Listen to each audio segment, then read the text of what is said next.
Germany में research हुई, वहां के किसी जंगल में, तो वहां पर रात में आवाजें रिकॉर्ड की जा रही थी पिछले 30-40 साल से। रात में जंगल के बीच आवाजें रिकॉर्ड की जा रही थी 30-40 साल से। और वहां पे जो अभी नतीजे सामने आ रहे हैं वो इतने खौफनाक हैं। 70% आवाजें बंद हो गई हैं, वो फ्रीक्वेंसीज ही गायब है। मतलब समझ रहे हो? और ये जंगल है, वहां कोई जाके मार नहीं रहा। सिर्फ 30-40 साल के अंदर अंदर 2/3 से ज्यादा वहां जो प्रजातियां थीं वो अब नहीं रहीं, गई। क्योंकि इकोलॉजिकल सिस्टम्स बड़े सेंसिटिव होते हैं, उसमें कोई भी चीज कम ज्यादा होगी तो बचते नहीं है। क्लाइमेट का कितना जबरदस्त प्रभाव होता है हम समझ ही नहीं पा रहे हैं। भारत की हम बात करते हैं कि हमारी गौरवशाली सभ्यताएं, आपको पता है हमारी जो सब बड़ी बड़ी सभ्यताएं रही हैं अतीत में भारत में, वो सब की सब क्लाइमेट चेंज से ही समाप्त हुई। और वो उस समय कोई बहुत बड़ा क्लाइमेट चेंज था भी नहीं। इंडस वैली सिविलाइजेशन कैसे समाप्त हो गया था? कैसे हो गया था? हम कभी सोचते ही नहीं है। दक्षिण भारत की भी जो बड़ी बड़ी सब सभ्यताएं थीं, जाके पढ़िएगा अपने आप से कि चोल साम्राज्य का क्या हुआ था, समाप्ति कैसे आई थी। हम बात करते हैं जीडीपी की, हम कहते हैं आगे हम भविष्य बनाएंगे, उसमें समृद्धि आएगी। क्लाइमेट ऐसी चीज है कि पूरे के पूरे देश को तबाह कर देती है। एक आदमी नहीं बचता, एक आदमी नहीं बचता। अब रख लो अपना राष्ट्रवाद। और ये सब जो अपने आप को राष्ट्र के नेता बोलते हैं, ये क्लाइमेट की बात नहीं कर रहे।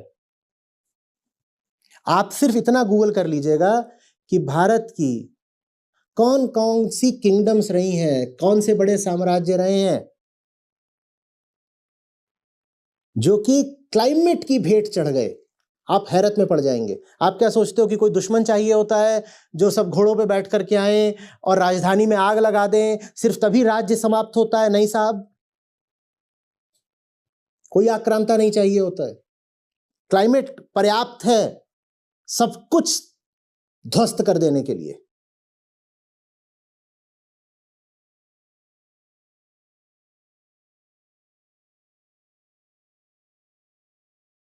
जिसको आज आप सहारा रेगिस्तान बोलते हो, जानते हो एक समय वो क्या था? वो एक फलता फूलता घना आबाद जंगल था। ये है क्लाइमेट की औकात। आज हम उसको सहारा रेगिस्तान बोलते हैं। और भारत तो बहुत ही नाजुक स्थिति पर खड़ा है, क्योंकि हमारे यहाँ सारी खेती टेम्परेचर पर आश्रित है। नहीं समझे? सारी खेती किससे होती है? मॉनसून से होती है। मॉनसून क्या है? मॉनसून क्या है? जब समुद्र के ऊपर हवा का दबाव बढ़ जाता है और थल के ऊपर, जमीन के ऊपर कम रहता है, तो हवा समुद्र से जमीन की ओर भागती है। सीधी सी बात है। कोई भी द्रव्य ज्यादा दबाव के क्षेत्र से कम दबाव की ओर जाता है। ये जो प्रेशर डिफरेंशियल है, ये बनता कैसे है? ये टेम्परेचर से बनता है। टेम्परेचर से बनता है ना? ये जानते हैं कि नहीं जानते? आप ये भी जानते हो कि लैंड और वाटर का थर्मल कोएफिशिएंट बिल्कुल अलग होता है। ये भी जानते हो। जब टेम्परेचर बढ़ेगा तेजी से, तो ज्यादा तेजी से किसका बढ़ेगा? लैंड का या वाटर का? लैंड का। वाटर की स्पेसिफिक हीट तो हम जानते हैं कि लिक्विड्स में बहुत हाई होती है। और मॉनसून आना ही तब है जब एक खास प्रेशर डिफरेंस हो, एक खास। और वो खास प्रेशर डिफरेंस सिर्फ तभी बनेगा जब एक खास टेम्परेचर डिफरेंस मेंटेन्ड हो। और वो खास टेम्परेचर डिफरेंस मेंटेन नहीं होगा अगर टेम्परेचर बढ़ गया है, क्योंकि टेम्परेचर सी का बाद में बढ़ता है, लैंड का बहुत तेजी से बढ़ता है।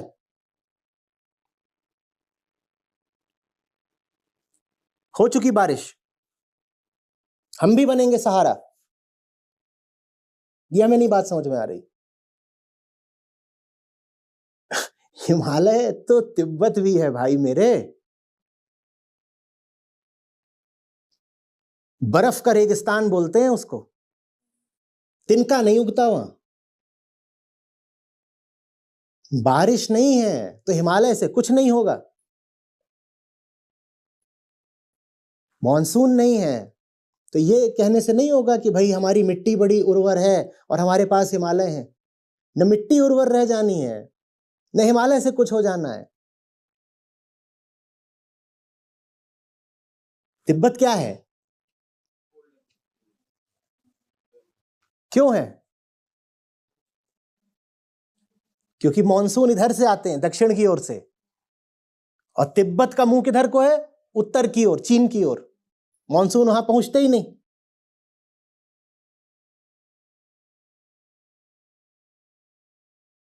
वेनेजुएला का है ना कि वहां आखिरी ग्लेशियर भी चला गया। हम कितने बेहोश लोग हैं, हमें नहीं समझ में आ रहा कि गंगोत्री भी तो ग्लेशियर ही है। अगर वेनेजुएला का आखिरी ग्लेशियर चला गया तो भारत का आखिरी ग्लेशियर कब तक बचेगा?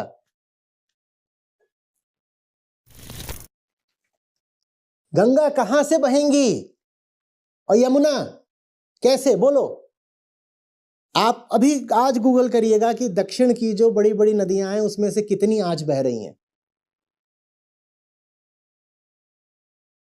छोटी नदियों की नहीं बात कर रहा, दक्षिण की जो 15 सबसे बड़ी नदियां हैं, मई के महीने में कितनी बह रही हैं जरा देख लीजिए। आधी भी नहीं, सब सूखी पड़ी हैं। बहाव कम नहीं हो गया है, बहाव शून्य हो गया है, क्योंकि उनके पास कोई ग्लेशियर नहीं है। तो वो किस पर आश्रित रहती हैं? बारिश पर। बारिश होनी नहीं, ग्लेशियर पिघल जाना है। कर लेना ऋषिकेश में राफ्टिंग, दूर की बात नहीं है, मुस्कुराओ मत। ये मैं सन्निकट भविष्य की बात कर रहा हूं।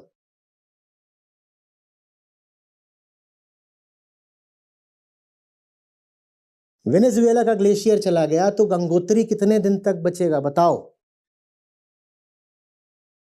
और पहले बाढ़ आएगी फिर सूखा, क्योंकि वो बर्फ पहले पिघलेगी। जब पिघलती है तो पहले भयानक बाढ़ आएगी कई सालों तक, कई सालों तक, और फिर अचानक जब सब बह जाएगा तो सूखा। ठीक वैसे फ्रिज की डिफ्रॉस्टिंग करिए कभी। जो फ्रीजर होता है उसमें देखा है कितनी बर्फ, उसको ग्लेशियर मानो। फिर जब आप उसकी डिफ्रॉस्टिंग का बटन दबा देते हो तो पहले क्या होता है? पहले पानी पानी फैल जाता है, ध्यान न दो तो कमरे में फैल जाता है पानी। किचन में रखा है तो वहां पानी पानी फैल जाएगा, और फिर सब सूखा। ये भारत के साथ भी होने जा रहा है।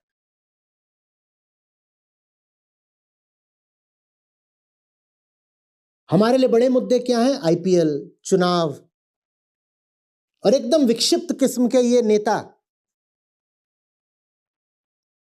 जिन्हें क्लाइमेट चेंज या तो खुद पता नहीं है या उनके खोपड़े में नहीं घुस रहा कि राष्ट्र के सामने अभी सबसे बड़ी आपदा यही है।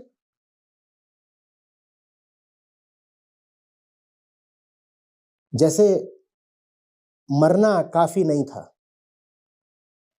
तो अब ताजी खबर यह है कि हम पागल होकर मरेंगे। बधाई हो। कर लीजिए कल्पना, 55-60 डिग्री तापमान में आप कपड़े फाड़ के सड़क पर पहले 2-4-5 घंटा करके फिरोगे और फिर ऐसे धीरे से गिर जाओगे, और गिरने से पहले 2-4 को मार दोगे। जो जो कांड हो सकते हैं सब करोगे और फिर मौत आएगी। और ये मौत सबसे पहले किनको आनी है? वो जो मेगा रिच नहीं है। जिससे पिरामिड होता है ना, तो जो एक्सटिंक्शन है ह्यूमन स्पीशीज का वो नीचे से शुरू होगा। नीचे माने जो सबसे गरीब है, वहां से उठते उठते उठते बचेगा कोई नहीं। जो मेगा रिच हैं वो भी जाएंगे, पर वो सबसे अंत में जाएंगे। वो सबका कर्मकांड करके जाएंगे। पहले सब गरीब गायब होना शुरू होंगे होंगे होंगे होंगे होंगे फिर टॉप ऑफ द पिरामिड, फिर जो रिसोर्सफुल हैं वो भी उड़ेंगे।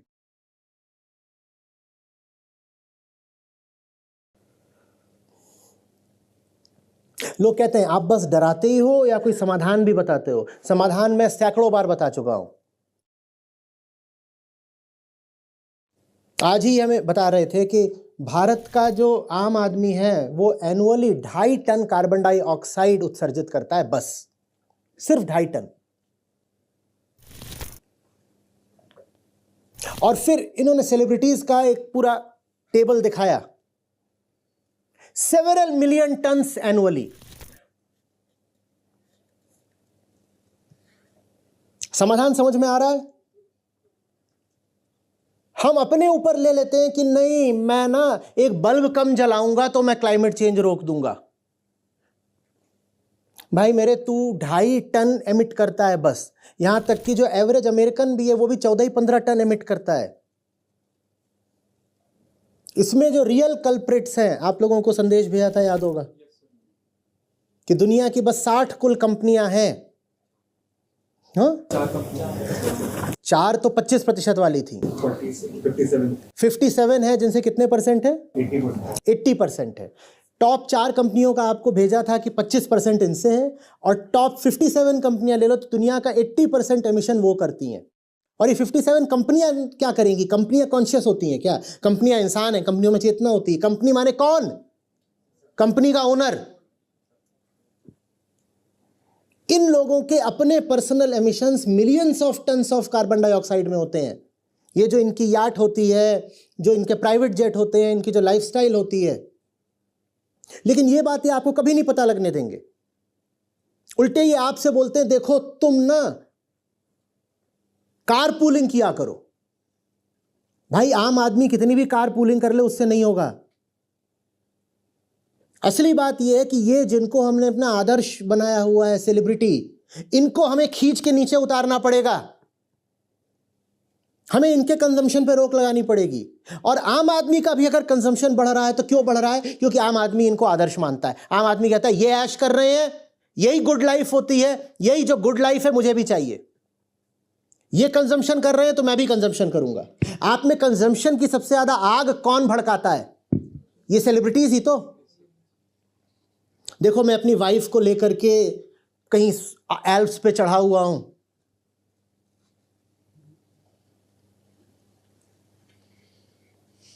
एक भी सेलिब्रिटी बता दो जो सेलिब्रिटी है पर वो कंजम्पशन की मूर्ति नहीं है, कंजम्पशन का एम्बेसडर नहीं है, बताओ।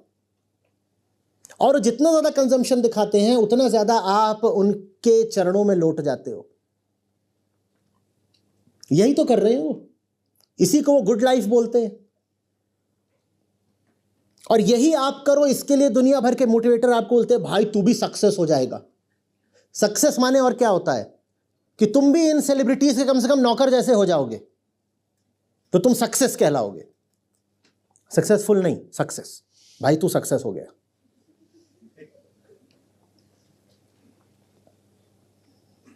आम आदमी का भी कंजम्पशन ये सेलिब्रिटी ही तो बढ़ा रहे हैं। दुनिया की आबादी के 0.01% लोग जिम्मेदार हैं इस पूरे ग्रह को तबाह करने के लिए।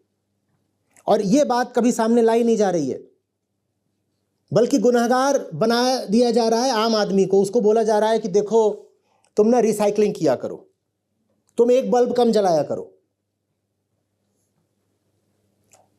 तुम कार की जगह ना तुम एक काम करो, तुम बस में जाया करो, तुम इलेक्ट्रिक व्हीकल चलाओ। क्यों? क्योंकि जो इलेक्ट्रिक व्हीकल बना रहे हैं वो खुद सबसे बड़े एमिटर है। और वो आपको ये नहीं बता रहे हैं कि एंड टू एंड पूरा लाइफ साइकिल ले लो तो इलेक्ट्रिक व्हीकल उतना ही कार्बन एमिट करता है जितना कि फॉसिल फ्यूल वाला।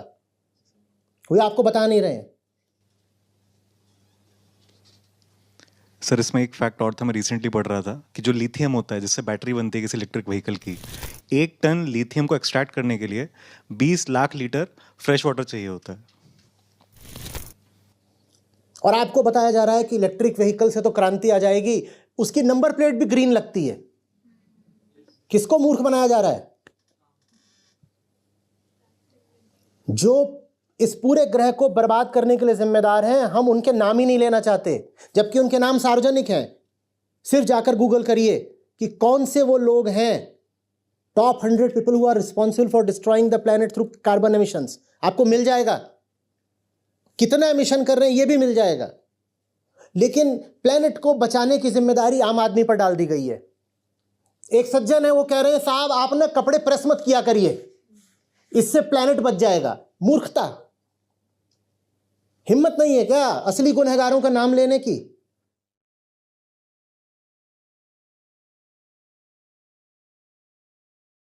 कपड़े ना पहने तो और बच जाएगा। आम आदमी को बोल दो तू नंगा फिर, क्योंकि देखो भाई, कार्बन तो गारमेंट प्रोडक्शन में भी एमिट होता है। जो जो चीजें आप कम करोगे उससे सबसे लाभ होगा, पर कितना? Penny wise pound foolish. 1 ton carbon बचाएं या 1 गीगाटन, और जो गीगाटन वाले हैं उनका हम नाम नहीं ले रहे, क्योंकि उन्हीं के दम पे ये पूरी व्यवस्था चल रही है। वही हमारे राजा हैं, वही नवाब हैं।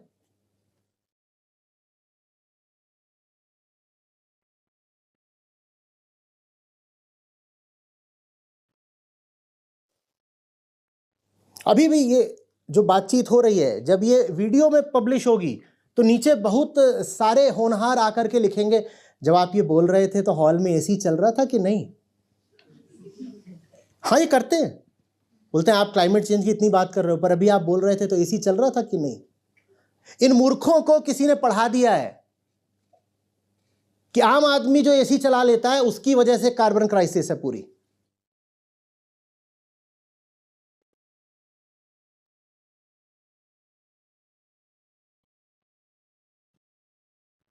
मैं ये नहीं कह रहा हूं कि आम आदमी और एमिशन करे, मैं ये कह रहा हूं आम आदमी को भी इतना कंजम्पशन और इतना एमिशन सिखाने वाले ये सेलिब्रिटी ही हैं।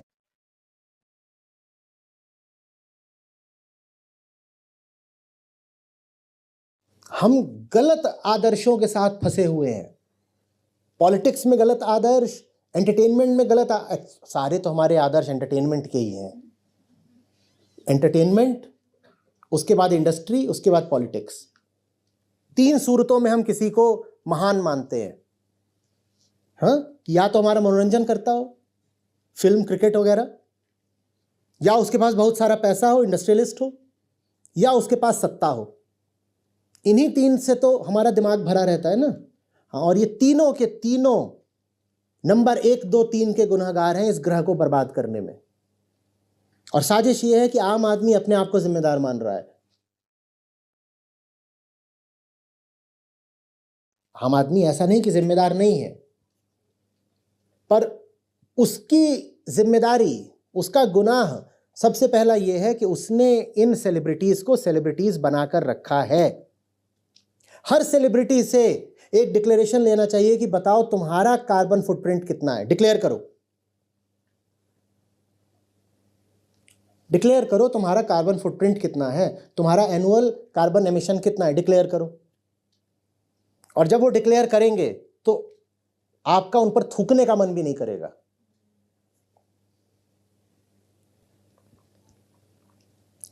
हर सेलिब्रिटी आपको बस ये बता रहा है कि unlimited consumption is the purpose of life.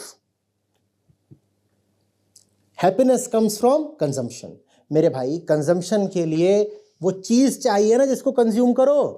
तुम मुझे कोई एक चीज बता दो कंजम्पशन की जिसमें अर्थ न लगती हो। अर्थ माने नेचुरल रिसोर्स। ये बन जाएगा बिना अर्थ के, बन जाएगा, पर मुझे तो कंजम्पशन करना है इसका। मैं सोचता हूं टेक्नोलॉजी से बना, ये टेक्नोलॉजी से नहीं, पृथ्वी से बना है। बिना पृथ्वी का ही बना के दिखा दो। आप जिसको अपना हाईटेक गैजेट मानते हो, अपना कंप्यूटर, वो बिना पृथ्वी के बना के दिखा दो। अभी बात करते रहे थे लिथियम की, बिना लिथियम के अपनी इलेक्ट्रिक व्हीकल बना के दिखा दो। आपके जो मोबाइल फोन्स भी होते हैं उसमें भी रेयर अर्थ्स लगती हैं, उनके बिना वो बना के दिखा दो। आपको कंजम्पशन करना, उतना कंजम्पशन पृथ्वी कैसे अफोर्ड करे, कहां से दे? उतने मिनरल्स कहां से आएंगे? उतने मिनरल्स सिर्फ तब आ सकते हैं जब आप पृथ्वी को बिल्कुल नोच खसोट लें, बलात्कार कर दें उसका। और तो और जो सबसे साधारण रिसोर्स है वही पकड़ लो ना, खाना, भोजन। इतने लोगों के लिए भोजन कहाँ से लाएं बताओ। और लोगों के लिए आ भी सकता है अगर लोग मांस ना खाएं।